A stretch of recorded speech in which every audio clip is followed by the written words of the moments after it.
Assalamualaikum warahmatullahi wabarakatuh. Selamat datang di perkuliahan kriptografi. Pertemuan kali ini kita akan membahas mengenai steganografi, sejarah, dan teknik-tekniknya. Adapun orang pada pertemuan kali ini adalah steganografi, sejarah, dan teknik-tekniknya. Steganografi adalah praktek kuno yang melibatkan penyembunyian pesan dan data dari awalnya yang sederhana yang melibatkan penyembunyian komunikasi secara fisik dan penggunaan tinta yang tidak terlihat atau invisible ink. Kini telah berpindah ke dunia digital, memungkinkan orang untuk menyelipkan informasi penting dalam file yang tampaknya biasa saja. Steganografi adalah studi dan praktek menyembunyikan informasi. Hal ini dapat dilakukan secara fisik atau digital dengan teknik mulai dari berkedip dalam kode Morse hingga menyembunyikan data dalam file MP3. Sejarah stenografi, kasus stenografi tertulis pertama kali ditemukan dalam historis oleh Herodotus yang tertulis bahwa hal ini terjadi selama pemberontakan Ionia, pemberontakan beberapa kota Yunani melawan pemerintahan Persia sekitar tahun 500 sebelum Masehi, di mana Histiaeus, penguasa Miletus, sedang jauh dari kotanya bertindak sebagai penasihat Raja Persia. Histiaeus ingin kembali ke Miletus yang berada di bawah kendali menantu laki-lakinya yang bernama Aristagoras. Jadi berencana melancarkan pemberontakan di Ionia sebagai alasan kembali. Di sini peran stenografi di mana Histiaeus mencukur kepala salah satu eh, bawahannya dan membuat tato pesan kulit di kepalanya. Histeus kemudian menunggu rambut bawahannya itu tumbuh kembali dan kemudian menyembunyikan pesan tersebut lalu mengirimkannya ke Aristagoras dengan instruksi untuk mencukur kepala pembantu bawahannya itu sekali lagi dan membaca pesan tersebut di mana teks tersebut menyuruhnya untuk bangkit melawan pemerintahan Persia yang memulai pemberontakan melawan penakluknya. Herodotus menceritakan kisah lain terkait dengan stenografi yang terjadi beberapa tahun kemudian ketika Raja Sparta Demaratus mengirim tablet lilin yang tampaknya kosong kembali ke Sparta. Tersembunyi di bawah lilin adalah pesan yang memperingatkan Spartan tentang rencana invasi Xerxes. Herodotus terkenal dengan cerita-ceritanya yang panjang, jadi kita tidak bisa yakin seberapa benar cerita-cerita ini, tapi inilah catatan stenografi paling awal yang dimiliki. Tidak lama kemudian, bentuk steganografi yang lebih canggih dicatat pada abad keempat sebelum Masehi oleh Aeneas Tacticus menyebutkan teknik melubangi Philo dan dari Bizantium adalah orang pertama yang membahas tentang invisible ink, menulis tentang ink tersebut pada abad ketiga sebelum Masehi. Resepnya menggunakan kacang empedu untuk menulis teks dalam rarutan tembaga sulfat untuk mengungkapkannya. Istilah steganografi pertama kali ditemukan dalam buku berjudul Steganographia karya Johannes Trithemius. Kata tersebut merupakan gabungan dari bahasa Yunani steganos yang artinya tersembunyi dengan grafian yang artinya menulis. Steganographia adalah buku pintar yang konon berisi tentang sihir dan ilmu gaib, tetapi menggunakan kriptografi dan stereografi untuk menyembunyikan pokok bahasan aslinya yang berpusat pada kriptografi dan steganografi. Steganographia disusul oleh Poligrafia yang pertama kali diterbitkan setelah kematian Trithemius pada tahun 1518. Ini adalah buku yang lebih lugas terkait dengan stenografi dan praktiknya. Perkembangan stenografi yang penting adalah pada tahun 1605 ketika Francis Bacon merancang Sandi Bacon. Teknik ini menggunakan dua tipografi berbeda untuk mengkodekan pesan rahasia menjadi teks yang tampaknya polos.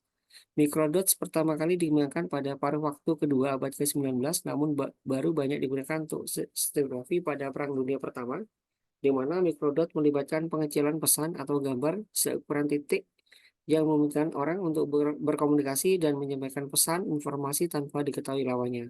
Ada beberapa macam perkembangan dan teknik stenografi lainnya selama bertahun-tahun. Stenografi terus dipraktikkan hingga hari ini dengan versi teknologi rendah yang sering digunakan oleh di mana di sini ada game penjara ya dan metode digital dimanfaatkan untuk menyembunyikan data dalam gambar, file suara, dan media lainnya.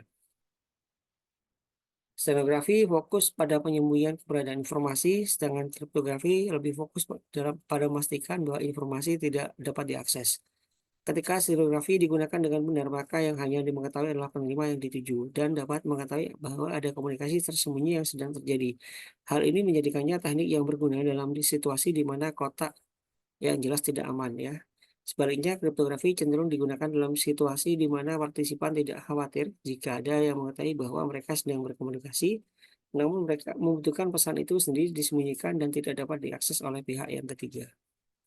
Contoh stratigrafi versus kriptografi. Jika aktivis yang pernah dipenjara dan perlu berkomunikasi dengan organisasi logistiknya bisa menjadi tantangan pihak yang berwenang memantau segala sesuatu yang keluar dan masuk dari sel, jadi harus menyembunyikan komunikasi yang terjadi. Dalam situasi seperti ini, stratigrafi adalah pilihan yang baik. Sumber daya yang terbatas adalah kesulitan yang dimiliki, tetapi dapat menulis surat yang terdengar sederhana dengan pesan tersembunyi yang disembunyikan dengan jenis font berbeda atau teknik stratigrafi lainnya. Alternatifnya, diplomat yang mendiskusikan rincian rahasia dengan negara merupakan hal yang normal bagi diplomat untuk berbicara dengan pejabat dan dari negaranya sendiri, sehingga komunikasi tersebut tidak menimbulkan kecurigaan. Namun karena isi percakapannya sangat rahasia, diplomat tersebut ingin menggunakan kriptografi dan berbicara melalui jalur terenkripsi. Jika mata-mata atau menyerang melakukan penyadapan percakapan, hanya akan memiliki akses teks ke kata sandi dan bukan apa yang sebenarnya dikatakan oleh kedua pihak. Untuk melihat perbedaannya lebih jauh, jika aktivis politik tersebut menggunakan kriptografi untuk berkomunikasi dengan organisasinya, maka pihak berwenang akan dapat menyadapnya. Pejabat akan melihat cipertek tersebut, mengetahui bahwa aktivis tersebut mengirim pesan yang disandikan. Kemudian pejabat akan menghentikan pengirimannya dan menginterogasi aktivis tersebut mengenai hal tersebut. Hal ini bisa berakhir sangat buruk, akan terjadi hal-hal yang kurang baik bagi aktivis tersebut. Itu sebabnya sektografi akan lebih cocok dalam skenario seperti ini. Sebaliknya, diplomat seringkali diawasi oleh negara tuan rumah. Jika diplomat mengirim pesan yang disembunyikan secara stenografi ke negaranya, pesan tersebut akan dapat disadap, dianalisis, dan isinya dapat diungkap. Dalam situasi ini, kriptografi lebih cocok karena meskipun jika mengetahui komunikasi yang sedang berlangsung, penyadap tidak akan dapat mengetahui apa yang akan menjadi permasalahannya. Selanjutnya adalah terkait dengan combine, stereografi, dan kriptografi.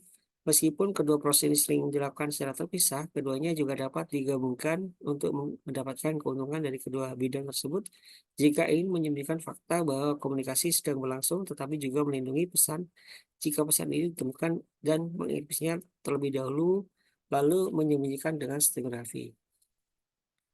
Lalu selanjutnya di sini juga bisa menggunakan penyadap ingin meningkatkan komunikasi, maka dapat menggunakan metode enkripsi dan stereografi yang lebih canggih seperti AES dan segmentasi kompleksitas bidang bit atau lebih dikenal dengan BPCS. Kegunaan stereografi memiliki jumlah kegunaan yang mengejutkan. Selain dari kegunaan yang jelas menyembunyikan data dan pesan, peretas menggunakan untuk menyembunyikan kode berbahaya dalam serangan malware. Keterbatasannya di sini adalah praktek yang berguna namun memiliki jumlah keterbatasan. Ada dua faktor utama yang sering menjadi pesaing. Yang pertama adalah seberapa jelas dan mudahnya data tersembunyi dideteksi, baik melalui persepsi manusia atau bentuk analisis lainnya. Sedangkan yang kedua adalah seberapa banyak data yang dapat disembunyikan dalam file tertentu atau bagian dari komunikasi. Lalu di sini terkait dengan hal ini membuat set stereografi relatif tidak efisien. Tujuannya adalah menjaga keamanan dan kerahasiaan data daripada mengaburkan fakta bahwa komunikasi sedang berlangsung. Kriptografi umumnya merupakan pilihan yang lebih baik.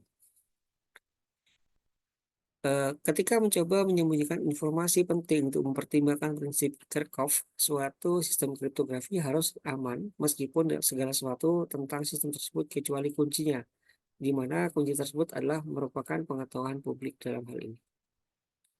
Ada jenis kriptografi, ada terlalu banyak jenis kriptografi ya untuk dibahas masing-masing, jadi akan tetap menggunakan bentuk umum, digunakan yang menarik dan memberikan contoh bagaimana penggunakannya.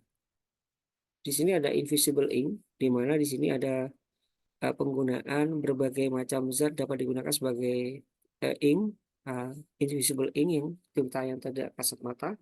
Beberapa di antaranya adalah menggunakan jus lemon, cola, anggur, cuka, susu, dan air sabun yang semuanya dapat terlihat jika terkena panas. Deterjen cucian, tabir surya, sabun, dan air liur juga merupakan tinta yang tidak terlihat, namun justru terlihat oleh sinar ultraviolet ya dalam hal ini.